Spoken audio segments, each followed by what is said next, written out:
Hi friends, welcome back to one more vlog. మా పాపకైతే చెవులు అయితే కుట్టిస్తున్నాం. ఇక్కడైతే గుల్లో, ఇక్కడైతే నేనైతే అవన్నీ అయితే రెడీ అయితే చేస్తున్నాను. లాంగ్ వీడియో కూడా అప్లోడ్ అయితే చేశాను. ఇంట్రెస్ట్ ఉన్న వాళ్ళు అయితే ఒకసారి అయితే చూడండి. కింద అయితే ట్యాగ్ అయితే చేస్తాను. ఎప్పటికైతే గుర్తుంటుంది కదా ఇలా వీడియో తీసి అప్లోడ్ చేస్తే, అందుకోసమే లాంగ్ వీడియో కూడా తీసి అప్లోడ్ అయితే చేశాను. ఇంట్రెస్ట్ ఉన్న వాళ్ళు అయితే ఒకసారి అయితే తప్పకుండా అయితే చూడండి.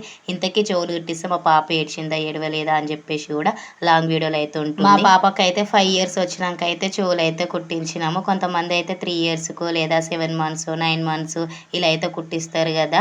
మేమైతే 5 yearsకి అయితే కుట్టించినాం. ఇక్కడైతే మా పాపకైతే చెవులకైతే ఇట్లా డాట్స్ అయితే పెట్టాలి కదా. మనం పెడితేనే కదా వాళ్ళైతే చెవులు అయితే కుడతారు, కరెక్ట్గా అయితే పెట్టాలి కాబట్టి.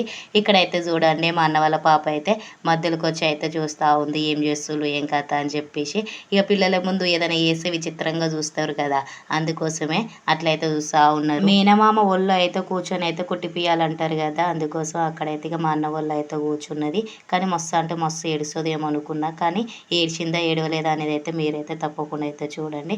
అటు సైడ్ అయితే ఆ చోక్ అయితే డాట్ అయితే పెట్టాను, మళ్ళీ ఇటు సైడ్ అయితే ఈ చోక్ అయితే పెట్టుతున్నాను. మేమైతే గుళ్ళు అయితే కుట్టిపించినాం. చాలా వరకు అయితే కుట్టించే వాళ్ళు ఉంటారు కదా హౌస్లో ఇంట్లో, వాళ్ళ ఇంటి దగ్గర అయినా కుట్టిపిస్తారు, లేదంటే మన ఇంట్లో అయినా కుట్టిపిస్తారు. చాలా వరకు అయితే గుళ్ళ కూడా కుట్టిస్తారు కదా. మేము కూడా గుళ్ళనే కుట్టించినాం. ఎప్పటి నుంచినో అనుకుంటున్నాము చెవులు అయితే గుళ్ళనే కుట్టేయాలి అని చెప్పేసి. ఎందుకంటే అన్నప్రసన్నం కూడా గుళ్ళు అయితే చేపించలేకపోయినా కొన్ని పరిస్థితి వల్ల, అందుకోసం ఈసారైనా చెవులైనా కుట్టియాలని చెప్పేసి అయితే కుట్టిస్తున్నాము. ఇక్కడైతే వీళ్ళు మా అన్న వాళ్ళ పిల్లలు ఇద్దరు ట్విన్స్ అనమాట వాళ్ళిద్దరు. ఇక్కడైతే ఇక మొత్తానికి అయితే ఇక చెవులు అయితే కుట్టిచ్చేసాము.